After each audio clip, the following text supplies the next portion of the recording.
Bonsoir, bienvenue sur la libre antenne, comme tous les soirs de 21h à minuit. Bonsoir à tous, ceux qui sont sur le chat, tous les métanautes, les habitués, voilà, Zinzel, Mac Mécarian, Saint-Saint-Saint-Quenel, Don Canonji, etc. Killuminati, j'ai vu, il y a Jacques Ojac dans le coin, il y a Uchiak, il y a Pascal, etc. Et ben, bienvenue à tous. Donc ce soir, on va accueillir... dans pas très longtemps, il y aura Gabriele Adinolfi avec nous, le temps de faire les petits réglages, hein. Il est sur Skype. Et voilà, on me dit, on m'annonce que c'est prêt, on va pouvoir l'accueillir tout de suite.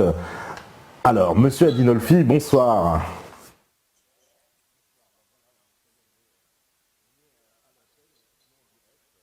Donc, écoutez, bienvenue sur la libre antenne. Alors, Merci bien. Je dois vous avouer que c'est vrai que votre venue avait suscité un débat au sein de la rédaction.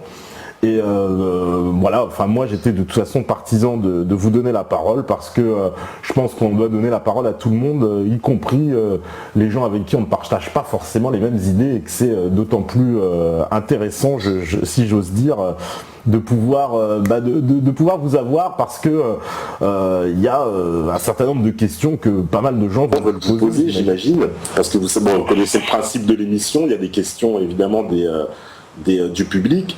Et nous-mêmes ici aussi, on se pose beaucoup de questions. Alors pour vous présenter, vous êtes déjà un auteur, parce que vous avez écrit certains ouvrages, mais vous êtes comment je puis dire, un militant.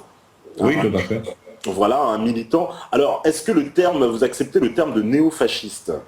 Pas néo, fasciste. Fasciste, tout court. Oui, fasciste en fait. Mais fasciste, en italien c'est dit fasciste, en français, fasciste c'est avec un mépris, fasciste sans mépris, mais enfin, les deux me vont très bien.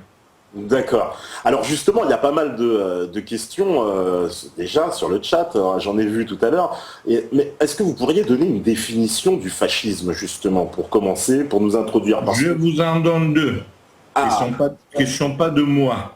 La première, c'est de Benito Mussolini. Oui. Le fascisme, c'est l'église de toutes les hérésies. Et la deuxième, je ne sais plus de qui c'est, le fascisme, c'est la synthèse. Ah, le fascisme, c'est la synthèse. Oui. Parce que vous savez très bien, vous avez vécu en France, hein, c'est bien ça. Donc vous savez très bien qu'en France, quand on dit fasciste, immédiatement... Vous n'avez pas connu le fascisme en France. Voilà, tout le monde saute sur sa chaise, parce que on assimile le fascisme, pour nous, le fascisme, c'est un régime raciste, odieux, autoritaire. Comme la Chine communiste, par exemple. Voilà, par exemple. Ou comme Israël, je sais pas. Ouais, ça va plaire à certains, mais effectivement, nous, quand on nous dit fascisme, c'est immédiatement, on fait référence à un régime totalitaire. Or, est-ce que, il semble que, justement, la définition qu'on donne du régime fasciste, c'est plutôt une révolution sociale. Et j'ai l'impression que vous aussi, dans votre analyse, c'est plutôt le fascisme comme j'ai envie de parler de révolution nationaliste un peu. Alors je ne sais pas si je me trompe, hein, bien sûr, je vous pose la question. Non, forcément. En fait, il n'y a pas que ça, parce que en fait, il y a ce n'est pas un nationalisme chauviniste. C'est en fait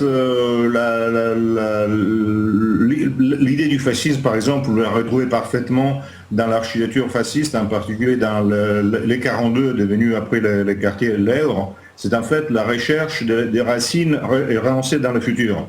Donc c'est une synthèse entre le classicisme et le futurisme. Et ça vaut dans tous les domaines de la politique fasciste, de la culture fasciste, qui était à la fois, par exemple, celle d'un peuple prolétarien, comme disait toujours Mussolini, mais aussi d'un peuple qui cherchait sa place au soleil, et c'était à la fois une expression interclassiste, mais c'était aussi la lutte des classes à l'intérieur de la nation. Jouer sur une logique de synthèse qui pourrait d'une certaine manière revenir de l'ancien Rome. Mais à part tout ça, parce que ça fait, à la limite ça fait de la philosophie, l'importance du fascisme, c'est que le fascisme a traîné l'Italie de l'obscurantisme à quelque chose de beaucoup plus complexe et intéressant. Il a libéré la femme, par exemple. La première armée européenne féminine a été créée par les fascistes, pour donner une idée. Il a donné la place aux femmes mères au foyer, sans le foyer, pardon, excusez-moi. Oui. C'était une promotion globale qui a beaucoup, qui reste très très très ancrée dans l'esprit des Italiens. Les Italiens n'ont pas pardonné au fascisme d'avoir perdu la guerre. Bon, ce qui est compréhensible dans la logique de masse. Mais pour vous donner un exemple, l'année 2000, le calendrier le plus vendu de toute l'Italie, non pas un calendrier d'une starlette nue, c'était celui de Mussolini. Et les gens qui l'ont acheté ne sont pas forcément fascistes. D'accord. Justement, par rapport à l'histoire de Mussolini, parce que bon, nous, en France, on a l'image, vous savez, on compare Mussolini, Hitler, ils sont sur le même plan. Et est-ce qu'il y a une différence entre les deux? Parce que ce qui dérange profondément, en fait, dans les thèses fascistes, c'est le rapport à l'identité raciale et en particulier à une supériorité de certaines races sur d'autres. En fait, le racisme fasciste est beaucoup plus complexe. Si vous prenez par exemple les lois raciales ont été créées pendant les colonies, pendant l'Empire, au même temps qu'elle était donnée la citoyenneté aux citoyens libyens. Et les lois raciales, en fait, ont été imposées grosso modo par les femmes italiennes parce que les hommes étaient partis tous avec les Africaines qui étaient moins chiantes. Ah d'accord. Alors, parce que, bon, clairement, dans un fascisme moderne, parce qu'aujourd'hui, les sociétés sont beaucoup plus, si je pourrais dire, métissées. En tout cas, la composition des sociétés est beaucoup plus éclectique que ce qu'elle était dans les années 40. Et est-ce que, justement, aujourd'hui, c'est encore possible d'appliquer une thèse fasciste dans une société moderne? Alors, voyons, aujourd'hui, il n'y a rien de possible. C'est-à-dire, aujourd'hui, il n'y a qu'une recherche assez hâtive et fatiguée de trouver une identité dans une mondialisation. Et le problème, c'est que puisqu'on n'y arrive pas à trouver des identités, d'habitude, les idées fortes, entre guillemets, sont données par des fondamentalismes religieux qui sont tous obscurantistes. La question n'est pas de former un fascisme aujourd'hui, je voudrais bien, mais je vois pas comment. La question c'est justement si le fascisme est à la fois l'église de toutes les hérésies et la synthèse, il peut avoir une très forte l'esprit fasciste du moins, et la culture fasciste peut avoir un très fort élément pour obtenir une synthèse qui nous permet de vivre aujourd'hui un peu autrement, parce qu'aujourd'hui on ne voit on ne vit que sous l'emprise de banquiers et d'un côté, et de l'autre côté sur une primitivisation du discours, une primitivisation du langage et une absence de repères, ce qui ne veut pas dire absolument d'aller chercher des repères, de copier le passé, mais de renouveler. Je fais un exemple, je toujours dit que par exemple, la sortie des déviances de la Révolution française a été donnée par Napoléon et pas du tout par les monarchistes. Au contraire, la restauration n'a fait qu'accélérer le processus d'internationalisation bancaire, alors que Napoléon avait fait des choses très intéressantes. Donc, il n'y a pas de restauration possible, il n'y a jamais eu de restauration possible dans l'histoire. La révolution, pour moi, c'est toujours quelque chose qui est en synthèse entre le futur et le passé. D'accord. Alors, il y a plusieurs questions. On nous demande aussi, alors sur le chat, est-ce que le nazisme peut être assimilé au fascisme? Est-ce qu'il y a une différence? Ou est-ce que c'est... il y a déjà deux différences foncières, l'un est allemand et l'autre est italien. Oui. Et en plus que l'un est quand même, disons, le national-socialisme a quand même été influencé beaucoup plus par des conceptions positivistes que ne l'a pas été le fascisme. Donc, mais bon, je pense qu'il y a beaucoup de choses en commun, forcément. D'accord. Alors, j'ai une autre question aussi sur... Voilà, il y a pas mal de questions. Voilà. Est-il correct de dire que le fascisme s'inspire du syndicalisme révolutionnaire de Georges Sorel et Édouard Baird? Oui, on peut dire, il est correct. Alors, il n'y a jamais quelque chose qui puisse être, comment dirais-je, qui puisse satisfaire complètement. Il n'y a pas de définition précise qui puisse tout inclure, mais celle-ci est forcément elle est bonne. Alors, on nous dit aussi, alors il y a une question, quels étaient les fondements de la politique familiale mise en place par Mussolini? Parce que ça, on sait que c'est très important, la famille. Oui, enfin, la famille c'est très important, je suis d'accord. Dans toutes les sociétés, la famille est très importante, mais la famille mussolinienne n'était pas la famille anglo-américaine, ni la famille, comment dire, avec la femme au foyer comme on l'imagine aujourd'hui. C'était une famille vouée à l'avenir de la nation, donc il y avait beaucoup de... et c'était très aidé, si vous voulez, la démographie, mais bon, les places de tout le monde étaient très important et la famille n'était pas du tout déconnectée au moins mentalement d'une idée clanique et d'une idée sociale générale. Donc, par exemple, quand on parle aujourd'hui, je vois le débat en France sur la famille, pour moi, malgré tout, c'est des débats entre deux conceptions fondamentalistes d'un côté ou de l'autre qui sont pas bonnes, l'une et l'autre, d'après moi.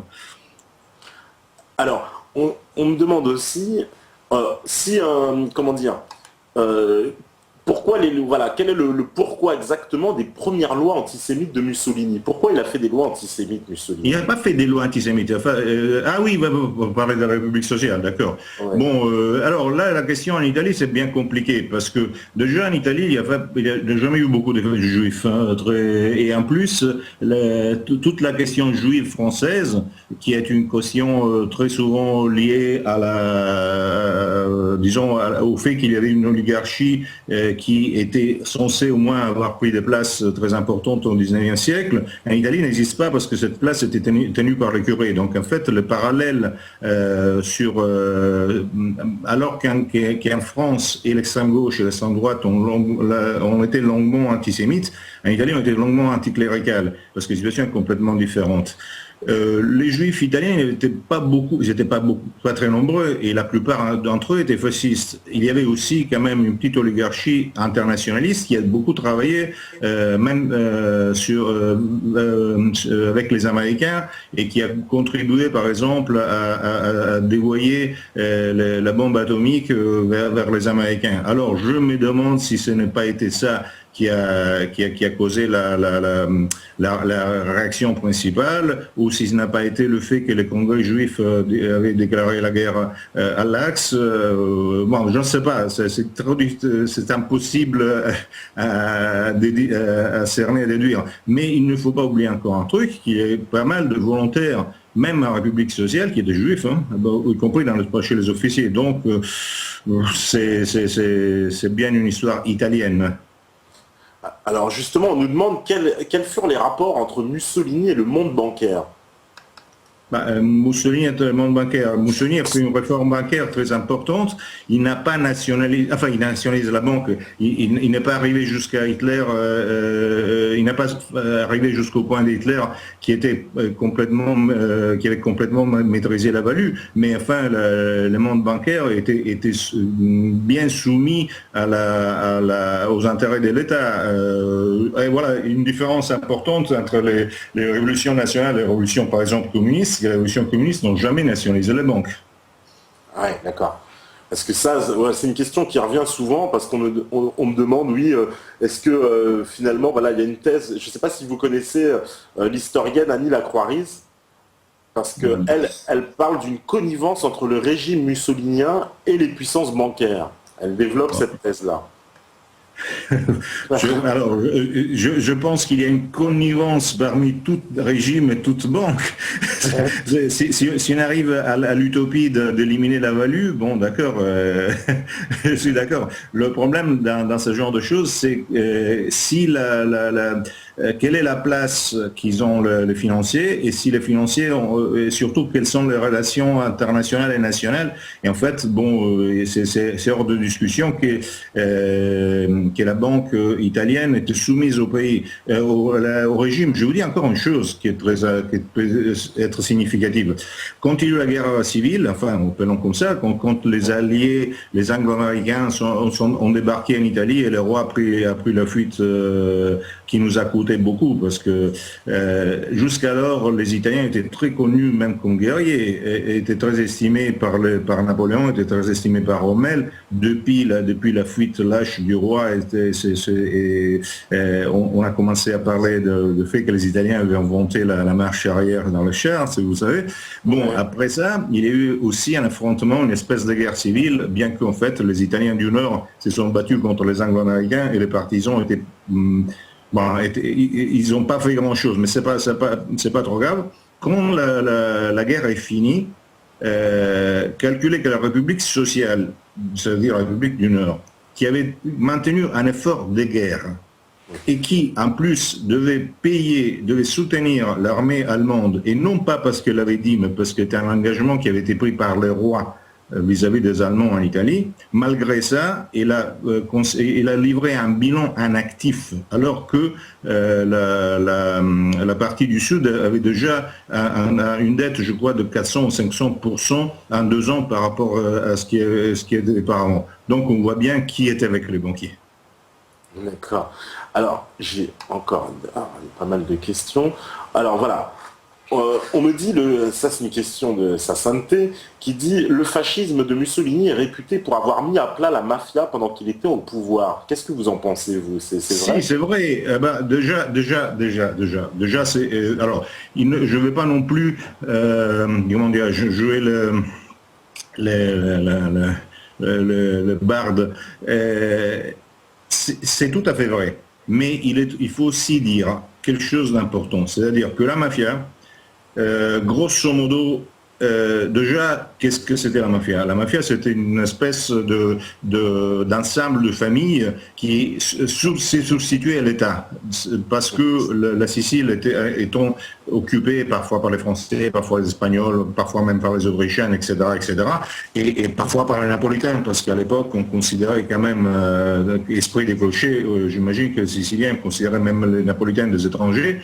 Ils considéraient toujours que les institutions étrangères ne faisaient pas de la justice, donc ils s'organisaient d'une façon féodale pour faire une justice. C'est à cause de l'immigration aux États-Unis que la mafia est devenue criminelle.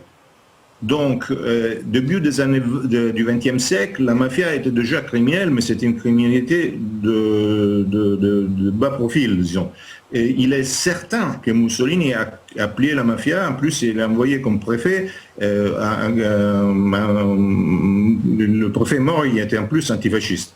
Bon, ceci étant dit, la mafia est devenue très puissante après, parce que les chefs, le parrain de la mafia aux États-Unis ont organisé avec leurs amis en Sicile, évidemment, le débarquement allié. Et la mafia est devenue ce qu'elle est devenue depuis 1945. Donc elle a, oui, battu la mafia, mais c'était beaucoup plus faible de celle qui est venue grâce aux Américains depuis 1945.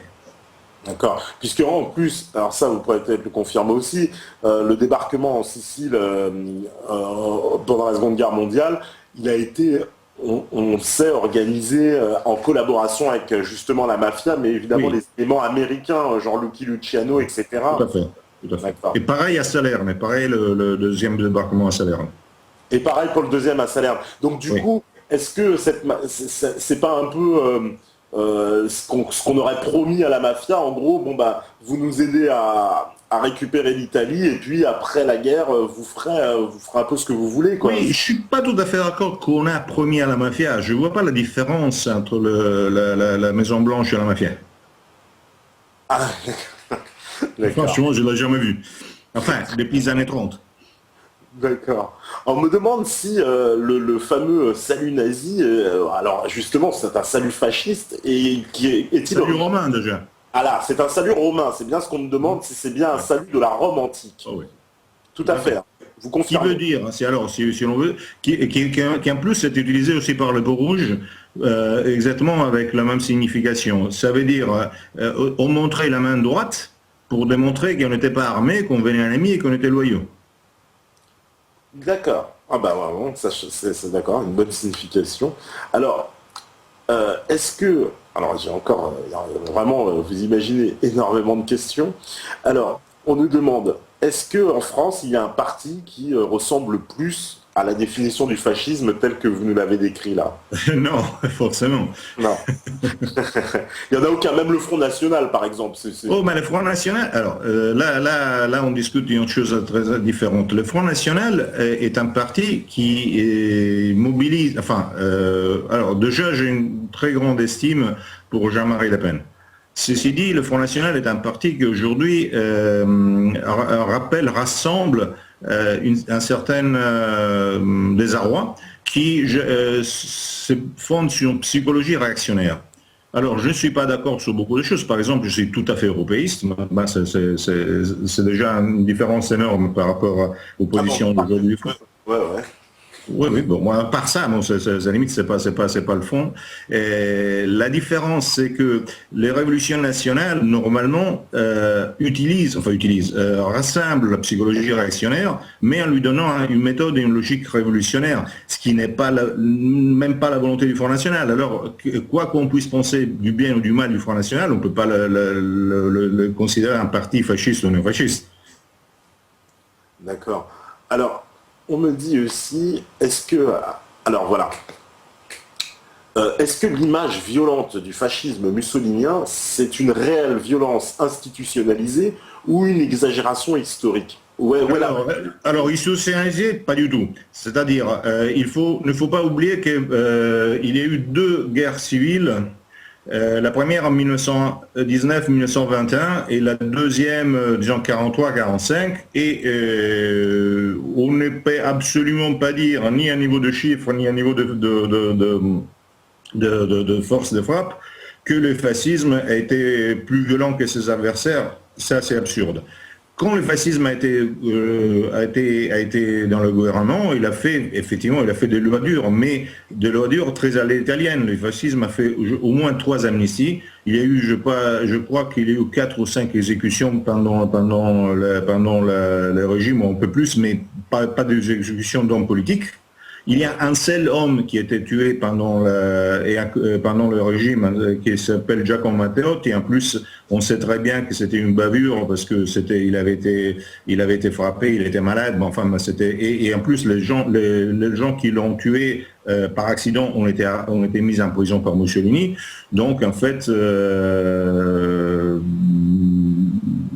c'est assez ridicule. Je considère encore un truc, que par exemple, quand les antifascistes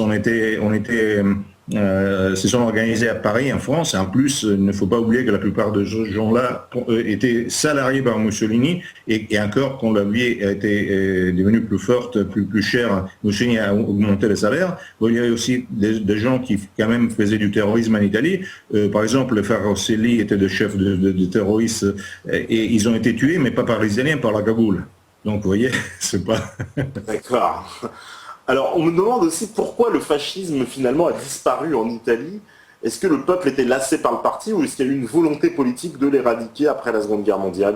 Non, je pense qu'il n'y a ni l'un ni l'autre. Le problème, le problème est tout à fait simple. La guerre est finie, la guerre est perdue, le chef est mort et il faut s'arranger une manière ou l'autre. Les gens tournent la page. C'est pratiquement impossible d'imaginer un fascisme sans Mussolini, surtout en 1945. Cela dit, il ne faut pas oublier que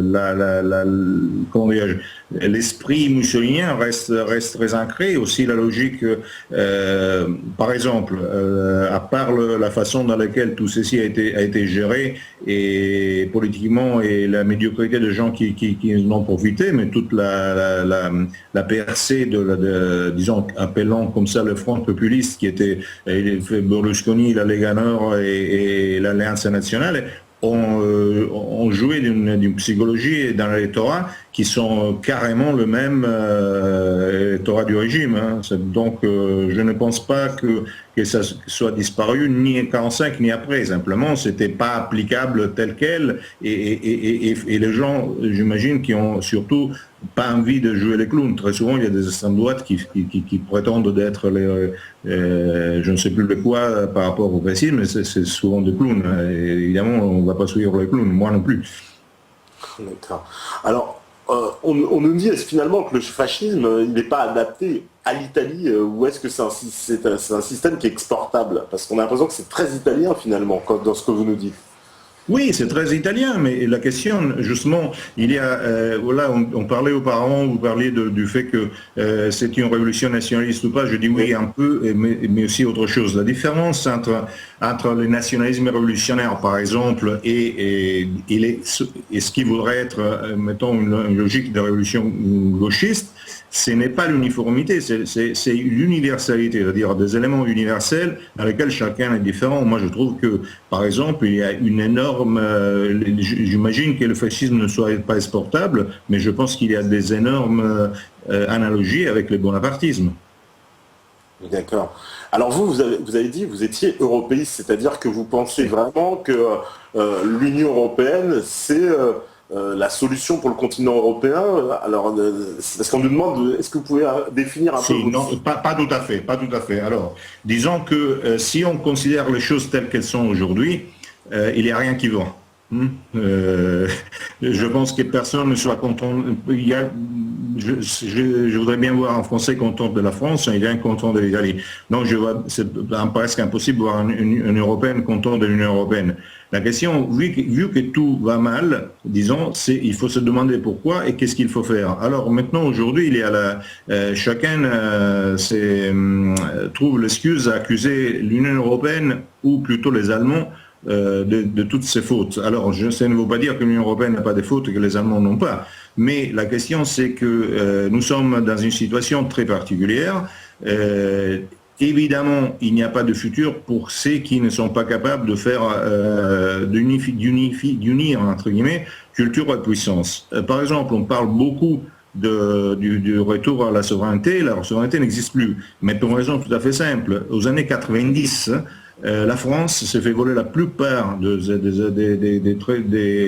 rapports économiques avec l'Afrique par les Américains, parce que les Américains, étant au courant de tout par les satellites, arrivaient à la dernière seconde en précédant le ministre français en jouant à la baisse. Ce qui veut dire quoi? Ce qui veut dire que si nous n'avons pas les satellites, nous n'avons pas de souveraineté nationale. Alors déjà ça, donc on ne peut pas venir arrière, il faut aller à l'avant. Alors je pense que l'Union européenne aujourd'hui, elle n'a pas suffisamment de pouvoir, et donc puisqu'elle n'a pas suffisamment de pouvoir, elle est évidemment dans les mains de gens qui l'ont, donc des lobbies, parce quand il n'y a pas un pouvoir politique, les lobbies comptent beaucoup plus. Donc nous sommes mal mis, mais le problème c'est les lobbies qui sont à Bruxelles se trouvent partout. Même hors de Bruxelles, se trouvent à Paris, comme se trouve à Rome, comme se trouve ailleurs.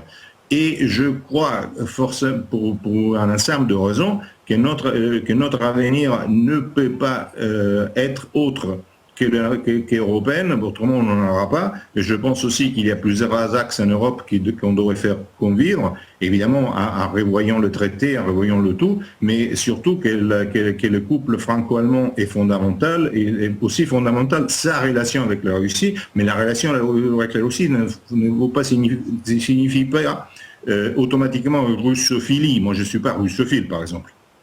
Oui, parce que par exemple, la situation, bon, là on en parle un tout petit peu moins, mais l'Italie, elle a été sous les feux de l'actualité par rapport à la situation catastrophique dans la crise de la dette. Et tout ça, c'est quand même le fait de l'Union européenne qui a cherché à imposer des mesures à l'Italie. Oui et non. Alors je vous dis oui, forcément oui, mais aussi non. Parce que, en fait,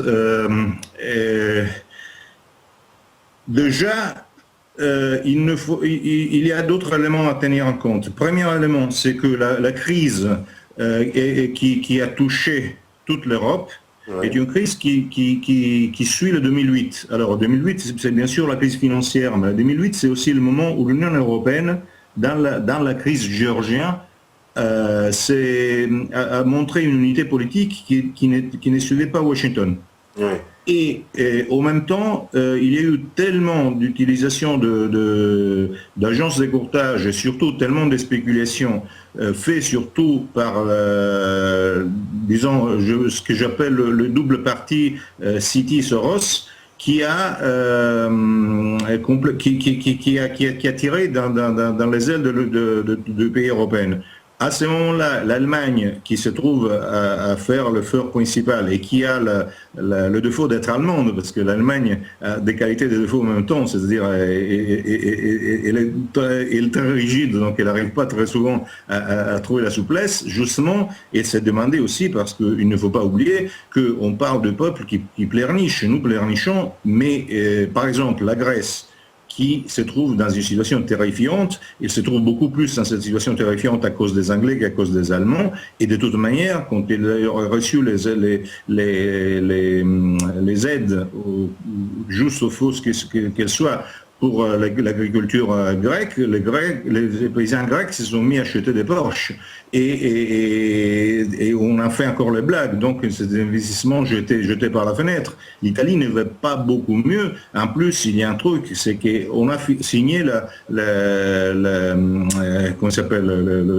pacte de stabilité, chose qui était absurde, on n'aurait pas dû le signer, mais cela dit, nous donnons 50 milliards par an à l'Europe pour le pacte de stabilité, simplement, et on ne sait pas où le chercher, donc on va chercher l'argent chez les gens qui produisent, alors que, par contre, nous sommes les premiers pays de l'Union européenne qui restituent l'argent de l'Union européenne parce que nous ne sommes pas capables de les investir, parce que nos députés en Europe pensent simplement à chercher des filles, ils ne savent même pas de quoi ils parlent, et en même temps nous avons à peu près 850 milliards par an de frais publics, dont 260 sont simplement des clientèles, et on ne va pas toucher là-dessus. Donc finalement, après, les Allemands sont rigides, mais nous ne sommes pas tellement mieux que les Allemands, peut-être nous sommes plus coupables qu'eux.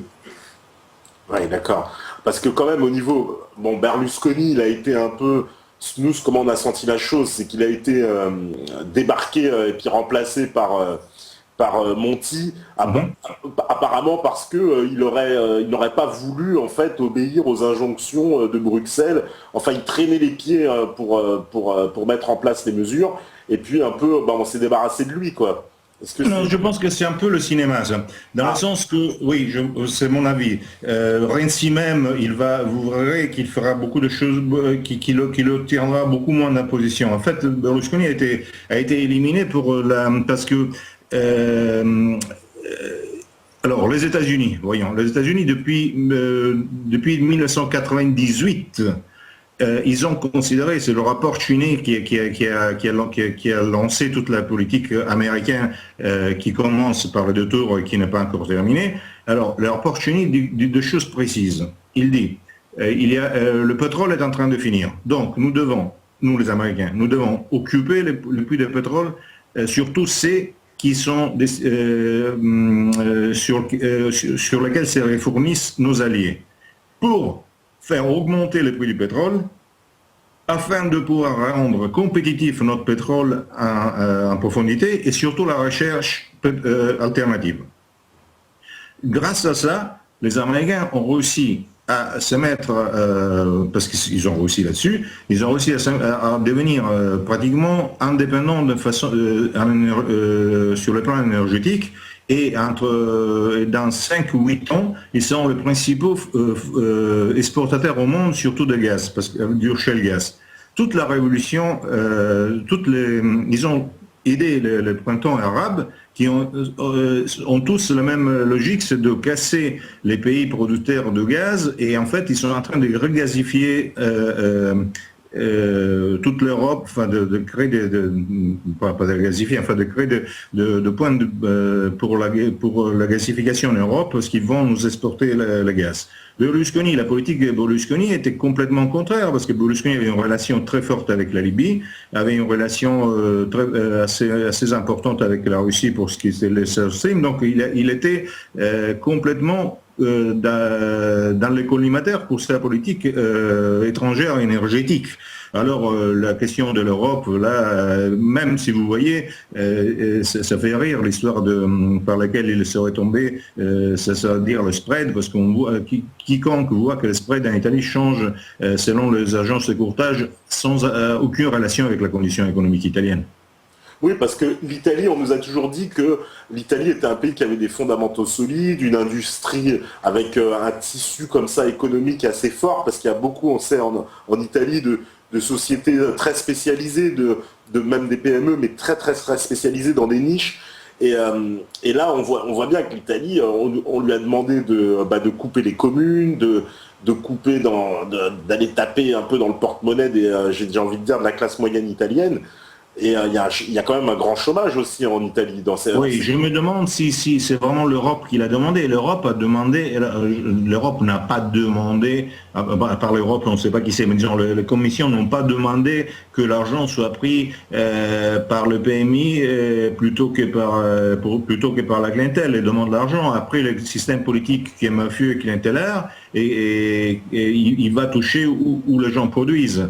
Donc je pense que c'est plutôt ça. Il faut dire quand même qu'il y a des choses épouvantables dans cette Europe. Par exemple, tous les accords de Bâle, empêchent, si vous voulez, que les banques donnent des prêts aux gens qui en ont besoin. Il faut ne pas avoir besoin pour avoir un prêt. Et alors évidemment, si l'argent ne pas donné quand on a besoin d'investir, évidemment, on ne produira pas. Donc on va détruire, on va laminer les classes moyennes. Mais bon, ça malheureusement, je pense que c'est un ensemble de choses qui est dû vraiment du fait qu'il n'y a pas une vraie politique européenne. Donc, il y a les commissaires qui jugent et il y a les lobbies qui décident. Les lobbies ont l'intérêt de détruire la classe moyenne parce que soit elles sont anglo-américaines et donc ils ne veulent pas d'une manière ou l'autre que l'Europe soit forte, soit elles sont prises quand même très souvent c'est le cas d'un dogme marxiste qui déteste les classes moyennes. Alors on mettait les deux ensemble et bonjour.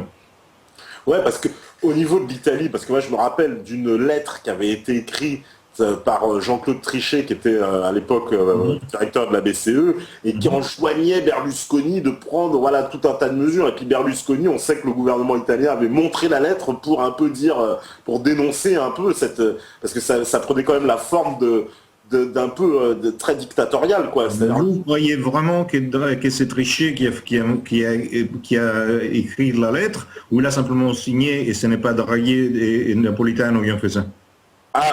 Oui, ça je sais pas. Moi je sais pas. Je pense. Soufflé, ouais. Vous pensez qu'on lui a soufflé, quoi. Donc. Ouais, je pense qu'on a soufflé. Ouais. Alors parce que comment vous voyez alors à votre sens parce que si vous nous dites que vous êtes accroché quand même à une idée d'Union européenne. Une idée d'Europe-nation, pas nécessairement Union européenne. Moi je le verrais plutôt confédéré, mais bon, ça c'est autre chose. Oui, parce que est-ce que c'est pas contradictoire justement, parce que l'Europe des nations, par définition, si on se met tous ensemble, c'est pour perdre un peu de notre souveraineté à chacun, quand même. Non, mais alors la question est tout à fait simple. Nous avons déjà perdu depuis longtemps notre souveraineté, tous. Oui, justement, ouais. Mais donc ensemble, on peut peut-être en récupérer une, ce qui est différent. Parce que là. On a l'impression que tout est bloqué parce que justement, on n'a plus de souveraineté, on n'a plus les moyens d'action politique. En France et en Italie, je pense que c'est la même chose. On a plus d'action politique. Partout en Europe, d'ailleurs, le mécontentement, il est là-dessus, quoi. Les gens... Oui, tout à fait. Mais je pense que l'histoire le prouve, on ne peut jamais aller en arrière. La révolution, c'est toujours en avant. Donc, seulement si c'est pour ça que je disais, je suis pas contre la psychologie réactionnaire, mais il faut lui donner une méthode et une logique révolutionnaire. Alors, s'il manque ça, ça va pas faire nulle part. Quand je dis révolutionnaire, bon, je veux dire, je dis par exemple, l'idée, ça peut être un bonapartisme européen, pourquoi pas. Bon, évidemment, du XXIe siècle.